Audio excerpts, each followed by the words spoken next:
Bender has always dreamed of being a chef, but on account of being a robot, he has no sense of taste, and this has made that dream somewhat difficult. Even so, he enjoys cooking and loves to make food for his friends, but when he overhears them complaining about how awful, utterly inedible his meals are, his mechanical heart breaks and he runs away. First, Bender approaches famous TV chef Elzar and begs him to teach him how to cook. Elzar, not knowing this strange robot and having no reason to help him, refuses. So Bender's dream is crushed for the second time in one day, and he leaves the city, and planet, entirely. As Bender wanders the interstellar rails, he winds up at the biggest hobo encampment in the universe, where he meets Helmut Spargle, a formerly legendary chef whose celebrity faded when Elzar, with his flashy style of cooking, rose to prominence, leaving Spargle's old-school country appeal in the dust. Spargle accepts Bender as his student and trains him in the ways of cooking. He explained that Bender's nature as a robot is no weakness, but a strength. For without the sense of taste to hold him back, his mind is free to unlock the secret of pure flavor. Soon, Bender's training is complete, and Spargle challenges him to one last test, to cook an edible meal. Bender obliges, and upon tasting it, Spargle declares it acceptable. However, his stomach then explodes, killing him. With its final breath, Spargle bestows upon Bender his final secret, a small vial which he claims contains the essence of pure flavor. Bender accepts this gift, and with his mentor to seize, he vows vengeance on their greatest foe, Elzar.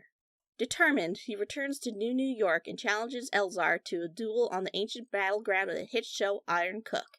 Bender brings his all to the competition, even using some of Spargle's magic liquid, but what he makes comes out looking ugly and unappetizing.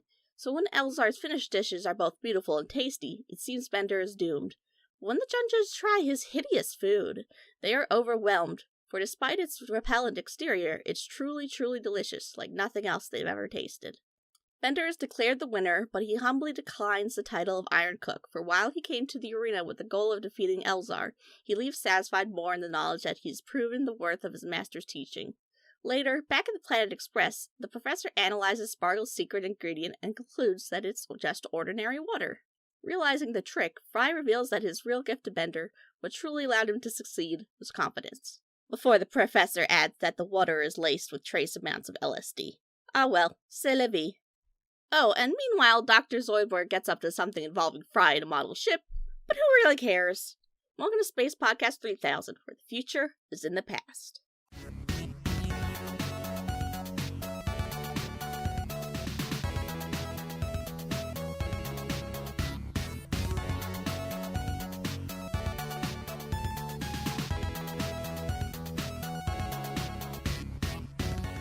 I'd make a reference to the announcer, but I don't want to to do a really racist accent.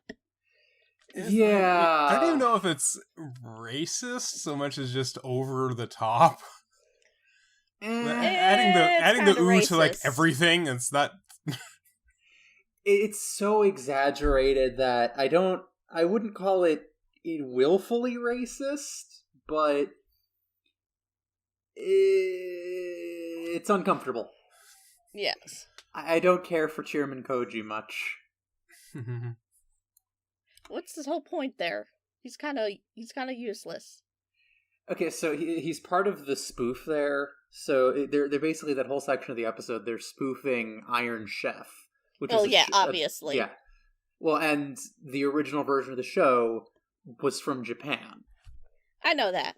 Yeah. So honestly, I think the Japanese version was just a lot better than the American one. They were not afraid to get weird and sometimes even goofy, whereas the American version really took itself way too seriously.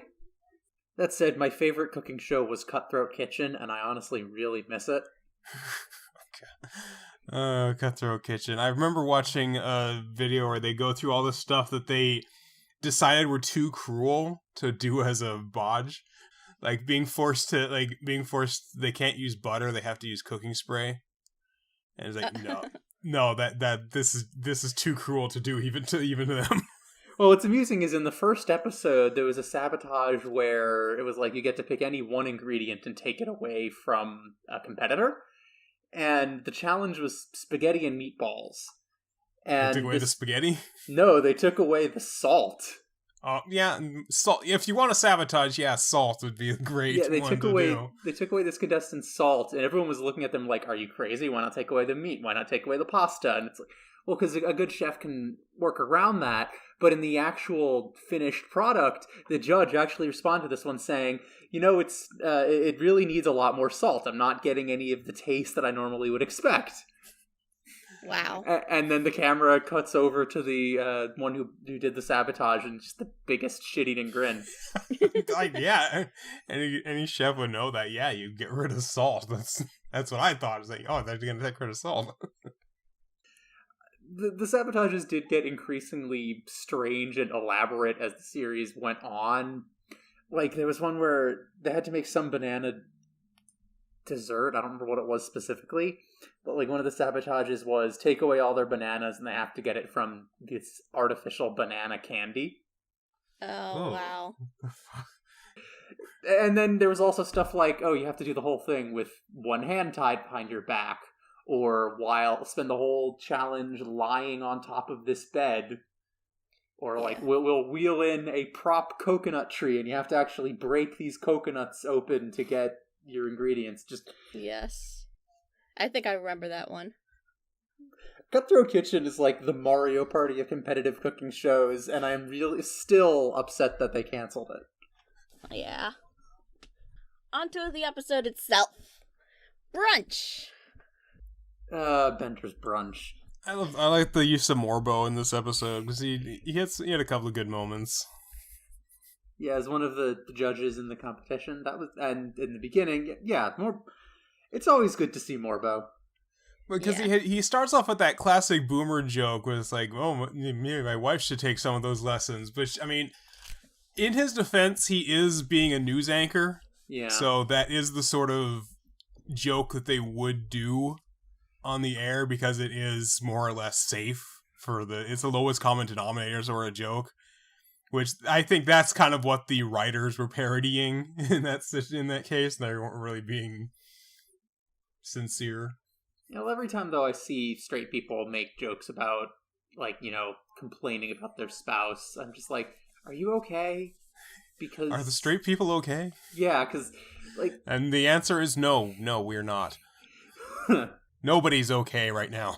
No, that's fair.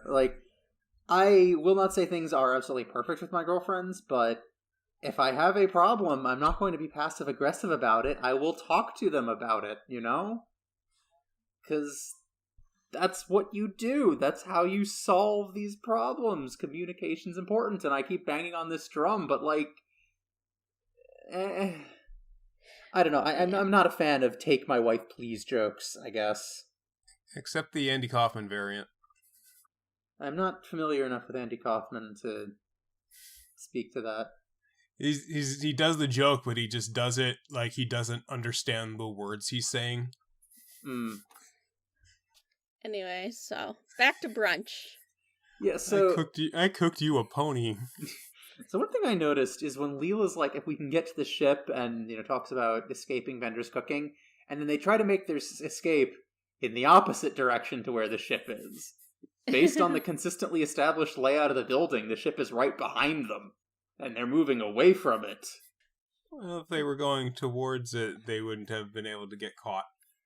They're too scared that they got confused. Sure, I just, they could have set that scene in a different room of the building, Yeah. Because, I noticed it, and hell, you can even kind of see the ship in the background behind them in one shot. Barely, but it is in the shot. But, there is a joke that made me chuckle during the actual brunch, where the professor opens up this wormhole in the table, and then it plops back out on the ceiling on top of him. Yeah.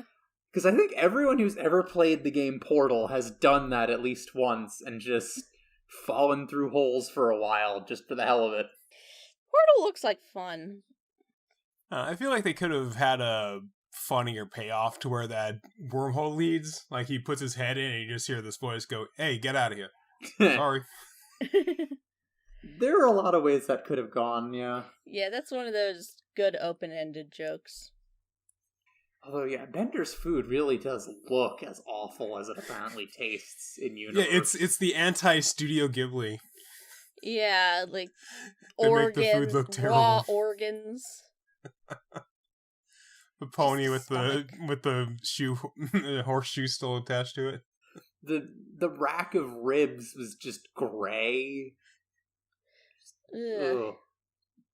And you see him, it's not just like his lack of taste, his lack of, I don't know, he Care. uses mop water. Yeah, he uses mop water as not even as the main thing, as like a thing on top of the other drinks. And somehow he ends up hurt when they say that his food is terrible. It's like, he is completely oblivious to this fact. Bender cooks a chicken skeleton. Not even like a shank with meat on it to make a broth, literally just cooking the skeleton. Yeah. What happened to the meat? We see the feathers, we see the skeleton. What happened to the meat that you're supposed to be using? You know that old thing's like, there's such a bad cook they could burn water? That's kind of what that joke is. Yeah, Bender really is that bad. So bad you could ruin cereal. I'm kind of surprised they didn't make that joke. Like it's like everything's burned, even the water, and they holds up the water and it's just black. That would have been great. I didn't know you could burn juice. How do you burn ice cream? Oh, if it's fried ice cream. It's not. So in the following scene, there is one thing that stands out to me where Bender is, begging Elzar to train him, and he says, "I watch your show. You owe me." And that is just a textbook parasocial relationship. I mean, I don't even want to get into the parasocial relationship thing because I try to avoid.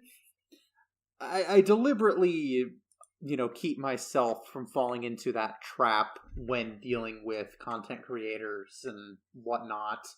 And nothing I've made has ever been big enough to warrant have people.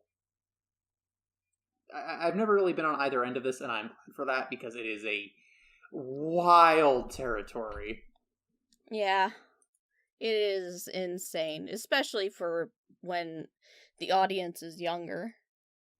Oh, yeah. No, just feeling like a creator owes you something. Right, which happens because you end up developing a relationship with this person, especially if it's someone who does do a lot of personal vlogs and stuff that you feel like you know the person personally. Well, exactly, but I'm using that word a lot. So it happens. You end up developing a relationship with these people more than you develop with people you actually know, which is to be expected because you are learning so much about them, and they have this very intimate sort of relationship with you that is entirely one-sided. Exactly. That's what it is. It's a parasocial relationship. You don't actually know them. Like, you know who they are and you follow them and, whatnot. And you maybe feel like you have a relationship with them, but they have no idea who you are. They don't care about you. That's like, it is entirely parasocial. It goes one way, and that's something to always bear in mind and try to avoid falling into that. And especially since it does often lead to feeling like they owe you something, like, like you deserve a certain level of familiarity and just, it can be a very harmful thing for everyone. But, occasionally, don't take this as gospel, but very, very, very occasionally you end up with the ascended fanboy sort of situation. True, but that's not common, and it's not even really what I'm talking about here. We say ironically as I'm doing this podcast, but anyway, moving forward. I mean, we're just... I know the "oh, we're all just friends here" is a common refrain for coworkers, but like in this case, it literally is just three friends, and we're just shooting the shit over Futurama. Like, that's literally what this is. I've never really aspired for it to be anything more than that. I don't know about you guys. I mean, it'd be nice if we had some more listeners, but yeah, this is just more for an us thing than it is about the views. I'm having fun with it. Anyway, we've kind of gotten a bit sidetracked here. Yeah. What was the three things I remember the three reasons Elzar gave why he wouldn't train Bender? Your antenna's in my crotch, I hate you, and I don't remember what the third one was. It's probably just as petty. Probably. So, Fry singing Walking on Sunshine while in the shower, that's kind of depressing in retrospect, from what I remember of a season 4 episode. Interesting that they would introduce it here. It's probably a coincidence, but... Or maybe they chose the song for the season 4 episode because they had already done it here. Possibly. No way to know. It's a catchy song. Well, yeah, that connects to Zoidberg's subplot, which I thought was fucking hilarious throughout the whole episode. Oh, yeah. I'm surprised he got distracted by the bottle. I mean, you know how crazy Zoidberg is about food. You think, brunch? Oh yeah, I'll have it. Even if it's terrible, it's Zoidberg. He eats a shirt in this episode. Do you think he cares about Bender's cooking?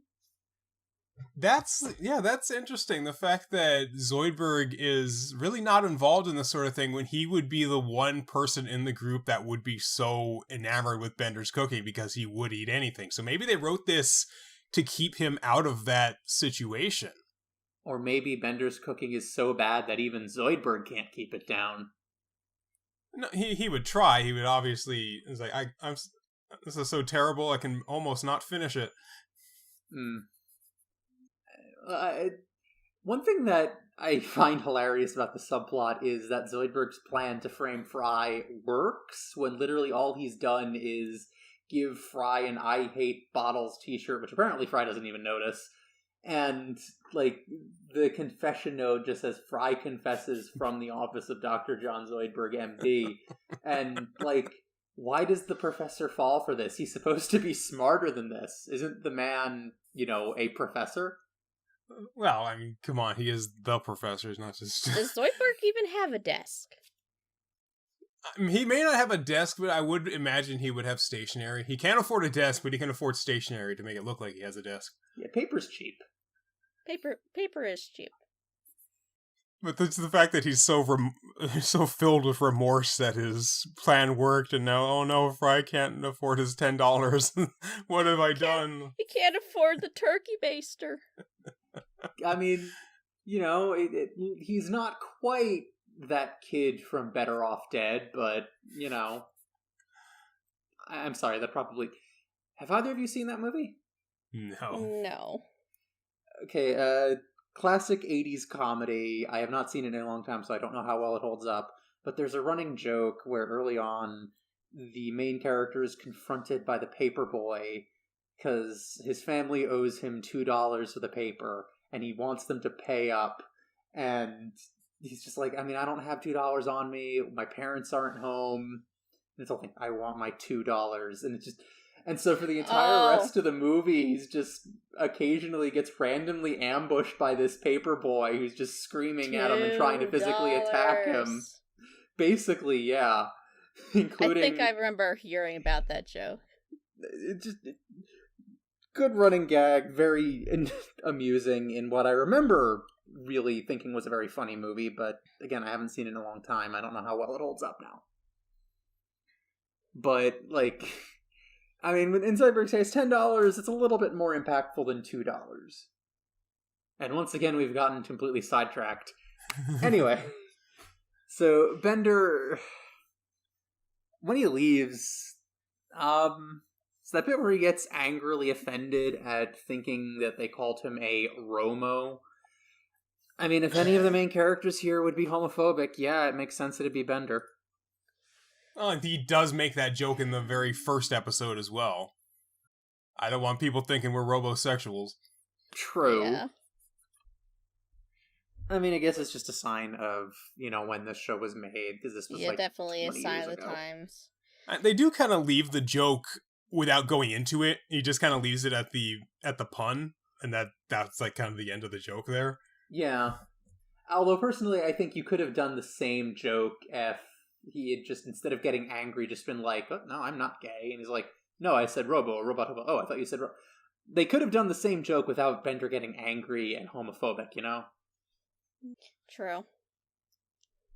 Although the same scene does have a little background gag that I really liked, how one of the cars on the space train is labeled Starlight Express. Mm-hmm. Which... Yeah, little train names are cute. Well, how familiar are you two with, like, stage musicals? Somewhat familiar? I've seen a couple of them. I think I've heard of Starlight Express. Yeah, so Starlight Express is kind of an infamously weird and stupid musical by Andrew Lloyd Webber, who, after the success of course it's Andrew Lloyd Webber. Yeah, after the success of Cats, he wanted to do a follow-up about Thomas the Tank Engine. Oh. Except it wasn't just going to be a musical about Thomas the Tank Engine. These were going to be adult trains who fuck. And it was just like, it was so... And he is on so many drugs. Yeah, and he could not get the rights to Thomas the Tank Engine, so he just did it anyway and made them generic trains. And it's basically this really weird, nonsensical story. Like, okay, as weird as Cats is, Starlight Express is even weirder. Because it's basically like the boy trains competing in races to win the affection of the girl trains, because of course this has to be a sexuality thing. And there's also a subplot about train god that may or may not exist, and that's the Starlight Express.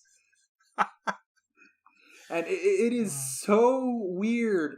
And it has a freaking framing device of a little kid playing with toy trains, harkening back to the Thomas the Tank Engine concept that this grew out of.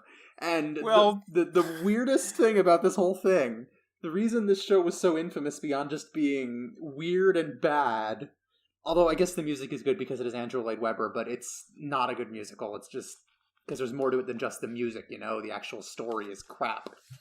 But... yeah.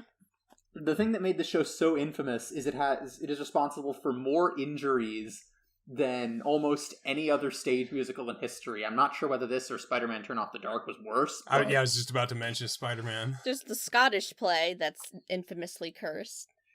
Well, that's not a musical.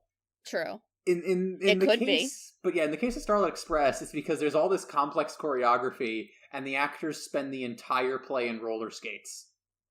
Wow. Ooh, wow. Yeah. Yeah, I can see that being bad. It's... Andrew Lloyd Webber is such a bizarre man. If you're rich and have money, you can do anything. There's a fine line between skilled artistry and badness, and this man just sped off past that line ages ago. I mean, I've seen Love Never Dies. I know how over the top this man can get. That being the sequel to Phantom of the Opera, that's basically a fucking fanfic. A fanfic. And that's actually another show with really good music and a terrible story that makes no sense, but that's for another time. Well, that if you consider Cats, yeah, that's sort of his MO. Well, except, like, he's done good musicals. He's done very good musicals. Phantom of the Opera is spectacular. You know, like, there's a reason this man is, like, the gold standard for Broadway. He knows what he's doing. He just gets way too up his own ass sometimes. Anyway, it's really cool the way the train splits along the lights. I think that's prism track. Yeah, the prism. The switching prism. That is such a cool concept. But into the hobo town, which has probably one of my favorite jokes in the episode, because this is coming on the tails of when I'm seeing there's this meme going around about putting pies on windowsills, and to see that happening in this episode, and then they're floating over there. And then you can see they have jetpacks on. So it's like... Yes.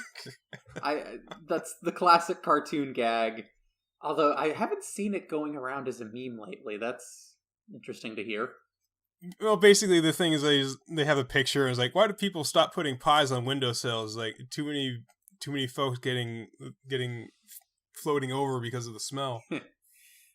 Yeah, in this scene, there's are some very good jokes. Like, I'm also thinking of Bender saying he has 8 other sentences, including something called smidgen. Smidgen. I want to know what the other 7 are. Good question, but do either of you have any guesses as to what smidgen might be? Nuclear fusion? Nuclear fission? I would guess sensing some sort of electromagnetic field. Maybe. My hypothesis is, since, the word smidgen seems like a combination of smell and vision, maybe it's a synesthesia sort of thing, like being able to see smells. Maybe. Or seeing something and it smells bad. I don't know. I mean, which is kind of funny because since the fact he has no taste. I mean, to be fair, smidgen is just a nonsense word they made up. It doesn't really matter what it is, but it is. It can be fun to try to speculate what it could be. Although they do say that like humans actually have more than the classic 5 senses. Yeah, because we have sense of balance, proprioception, heat versus cold, which personally I think would be a thermoception. Yeah, thermoception would be a subsection of touch, but that's just me. It might be a distinct thing, although they're definitely related. There's a lot that we could go into here, but yeah, it seems like the classic 5 senses were just done to simplify it for an elementary schooler understanding. Yeah. Much like the tongue map. Well, the tongue map was always bullshit.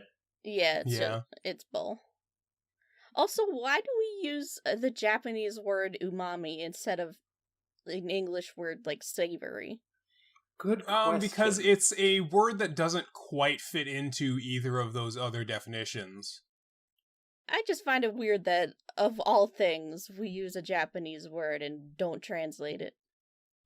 I don't know. I mean, I do know that, like, when it came to the major tastes, savory wasn't really considered a big one. It was, like the sweet, salty, sour, bitter, etc. And people didn't really start talking about this as a distinct taste until the Japanese word umami started spreading and people started talking about that being a thing. That's fair. At least that's what it seems to be from my perspective. I could be off base.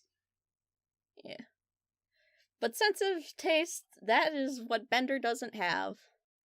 But he can try.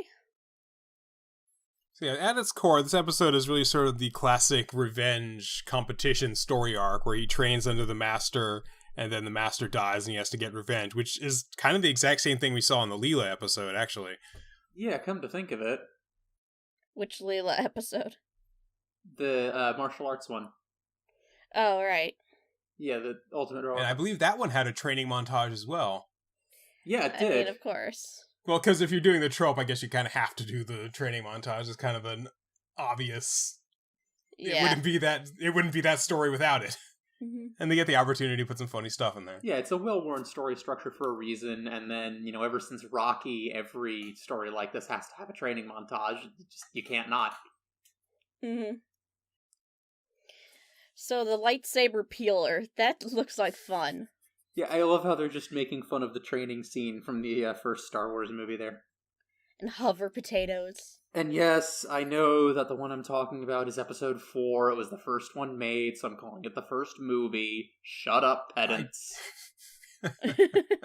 I was not ready to argue about that. It's like, yeah, the first Star Wars movie. This is the one that's called Star Wars. I was preemptively heading off the army of pedantic nerds who would inevitably end up in our comment section after this.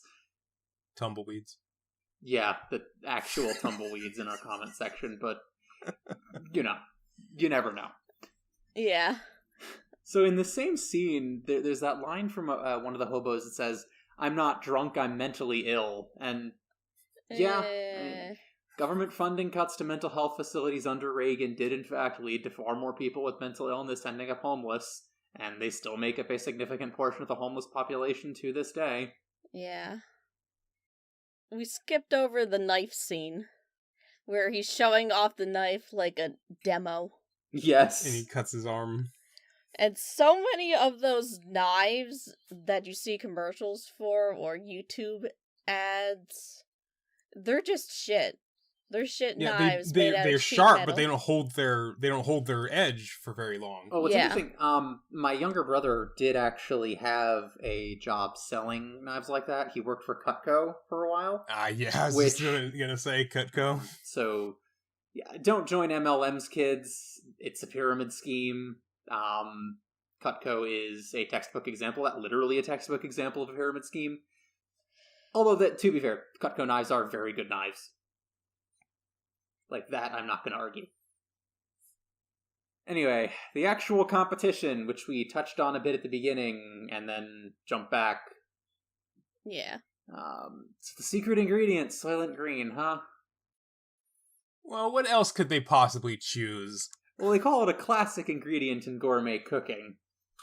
Yeah, I mean, they've mentioned Soylent Green before in other episodes. It's a classic sci-fi reference.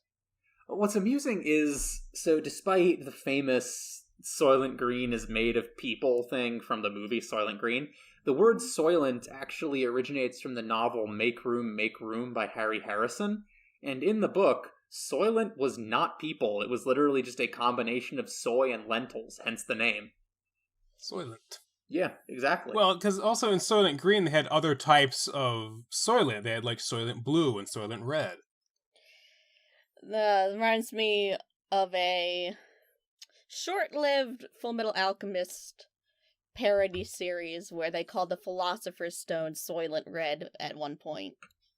The Philosopher's Stone is made of people. Because Soylent Red is made from people. Yes.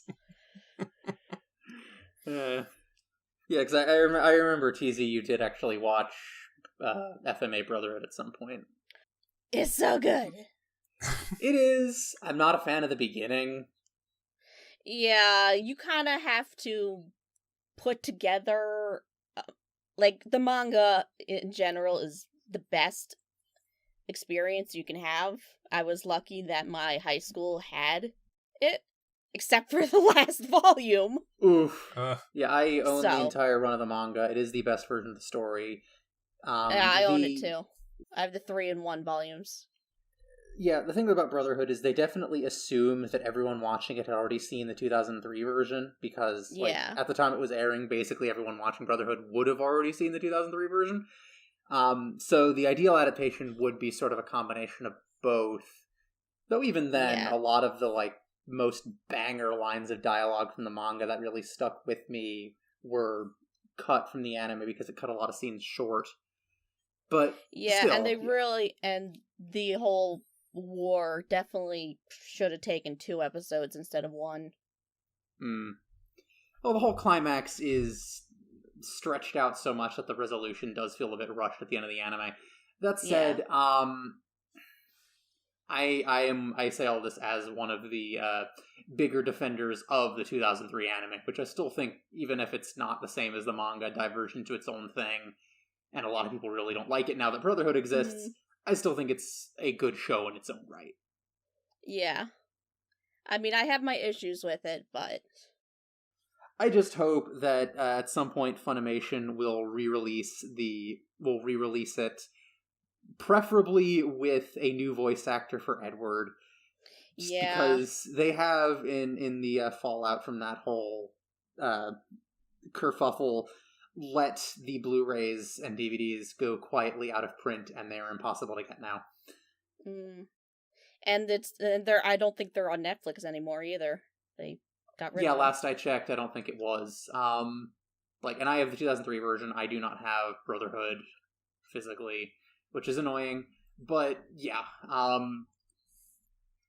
seriously, Funimation, recast the character, re-release it, please. Yeah. Yes, he turned in a good performance. No, he does not deserve the residuals. Anyway, we have spent more time off the topic of big metal people. Just from one joke, but a joke of a joke. Anyway, back to the competition. Yes.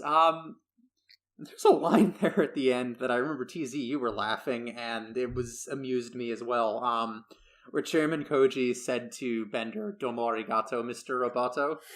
It's such an obvious joke. They kind of have to do it. Well, it is, but what's interesting is how deep it goes when you actually know the specifics of the reference. Yeah. So it's obviously, the iconic line from the famous song Mr. Roboto by Styx, the 80s, synth rock hit. But the thing is, most people know the song, but they are not aware, because it was a very hit single, but most people are not aware it actually comes from a rock opera. Yeah, of course, getting back to the idea of musical theater. So yeah, we're all able to tie this all together. See, it's like poetry. It's like we planned it. We didn't, but it's like we did. But yeah, so in 1983, Styx released the concept album rock opera "Kilroy Was Here," which at the time, this was sort of a response to a lot of Christian groups and anti-rock music activists, because of course there was a panic over this. There's always a panic over everything. Who were like pushing against it, and like the big thing was these activists who managed to like influence the Arkansas State Senate to pass a bill requiring that records containing backmasking be labeled as such, because there were the fears of like satanic backmasked messages inside albums, and so you got a lot of rock musicians humorously responding to this, like with Electric Light Orchestra's album Secret Messages, or Styx with the concept album Kilroy Was Here, which is this sci-fi dystopia in which a theocratic fascists have taken over the government and outlawed rock music, and the protagonist, the eponymous Kilroy, is this rock star who's been imprisoned, and Mr. Roboto is the opening song in which he escapes from prison in disguise as a Mr. Roboto. Which is basically the robot guards or enforcers that basically sort of run the place, and it takes place. It's apropos of nothing. The Robotos are an extremely small part of the play. It's like the first act. It's like not even the first act. It's like the first scene, and that's it. And for whatever reason, I know exactly why it became popular, because just the goofiness of that one line. Yeah, well, it's just especially funny though, because in the public consciousness that has become associated with robots, even though within the context of the song, the Mr. Roboto in question is not a robot. It's literally just Kilroy's disguise. That's the whole point of the song. Like, literally, the last couple of lines are about shedding his disguise, and he's Kilroy. Yeah. Really, though, I love concept albums. I love rock operas. I like Styx. I don't think this is a very good concept album. No, it's pretty bad. Even if you want more information, look up the Todd in the Shadows episode of Train Records. Basically, he opens by saying this album destroyed their career in the most direct way. It broke up the band because the people working on it hated it. Well, it didn't really break up the band because they did continue to release albums. They really did, after this, take a break for several years, and they came back in I think it was 1990? I mean, a 7-year break is nothing for a lot of these rock bands. 7 years is kind of significant for a lot of these groups, especially if they're used to recording and touring together regularly. That's true. I'm just saying that, like, there are a lot of other contemporaries of them who took much longer breaks. But, like, there are good songs on this album. Don't Let It End, I think, is a decent ballad. The Dr. Righteous's villain song, Heavy Metal Poisoning, is amazingly cheesy, and I love it. But, of course, it fails in concept because the guy hates metal and rock music, and he's singing a metal song about how much he hates metal. I mean, that's the joke. Yeah, like the High School Musical song, like, talking about how you don't dance and sing. But yeah, like, again, it's a rock opera. I don't know how you're expecting a character to have a villain song without singing. They could Well, have yeah, done you a could have different him sing a genre. different sort of music. Could make it like gospel choir or something. Because then, of course, that would lead into the whole religious sphere of the rock music and Satanism. I mean, there See, is there sort you of go. a children's choir featured in the song. So there's a little bit But of yeah, that. we're getting off topic again. Yes. Anyway, yeah, not a great concept album. If you want a better concept album from Styx, I recommend either Paradise Theater or The Mission. The latter of which is pretty recent, only a few years old at this point. But anyway, yeah. So the final joke that the magic was inside Bender the whole time. Well, it was And a little bit of LSD. Yeah, a little bit of LSD and magic. I do love how that is like a parody of the magic feather concept. You know, the idea of the object that really doesn't have any magic and is just there to make you think it does. Yeah, that's kind The of a Schwartz's trope. Bupkiss, I got it in a Crack-a-Jack box. Yes. But even though the fact that I love that they draw out the joke so much. He puts it in this little spectral analyzer. He's like, according to this is nothing more than ordinary water, laced with LSD. Yes. And it's like, yeah, of course that would help compensate for the taste. You know, you're high as shit. And then Bender acknowledges that, you know, by his standards, he won fair and square. Because he didn't knowingly cheat. Well, no, for Bender, even knowingly cheating would be quote-unquote fair as long as you don't get caught. He didn't knowingly cheat in the same capacity at which he thought he did. So, as a season finale, though, this is a very odd episode. Like it's not particularly cinematic. It doesn't end on a particular high. It's a good episode. It's a fun episode, but there were absolutely way higher episodes, I'd say, in this season that probably would have been a bit more reasonable. Yeah, I say it's pretty mid to low. Yeah, it is kind of a mid verging on good episode, but it is just a very weird choice to end the season on, you know? Yeah. Well, do we know about the production? Was the production on the episode kind of started early, or did they know that this is going to be the final episode when they started writing? I don't think they did. Let me check. If I had to guess, I would say no. I'd say it wasn't really intended as a season finale. It's just the last one of that season that they finished. I mean, let me check the. I don't remember reading anything about this ever, but I will check. Okay, so so this was actually the last episode of the third production season.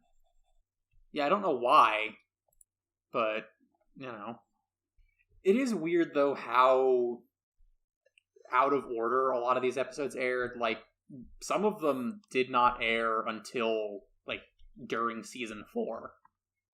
Right. So yeah, going by the production order is certainly one way to do it, but you do end up with some weirdness like this. Like hell, according to this, the last of the episodes in this season to air was The Root of All Evil, which we did weeks ago. So, yeah, the broadcast of this season was all kinds of fucked. I do personally think it is more logical to do shows like this in production order because, you know, that's the way the episodes were made and clearly the way they were intended before the network just did whatever the hell they wanted. Of course, but there's certain things in this episode that, like continuity, when continuity works, it usually works okay, but continuity has never really been a major part of the series. A lot of the episodes are fairly episodic. You can watch a lot of these out of order, as long as you more or less get the season correct. Yeah. Yeah, looking at the broadcast order, it seems that I Dated a Robot was used as the season finale. Well, I can sort of see that one working because it does kind of have that big fight at the end, which is a bit climactic. It's probably a better choice of season finale than this one, but I probably would have gone with Time Keeps on Slipping. Yeah, I was going to say, if I were ordering the episodes for the season, that would probably be the one I'd either say that or finale. Luck of the Friarish. Or Roswell That Ends Well. Yeah. Like, there were much better finale episodes than this one in this season. Yeah. But we will get into that in the next episode. Yep, because next up is season 4, the last of the Fox seasons. Yep. But before that, we have our top Countdown. 10s for our countdowns from the season. Yep. So look forward to that, and you will get basically our extreme opinions on both ends all in one listen. For now, I am gonna go make myself some lunch with plenty of, let's say, confidence.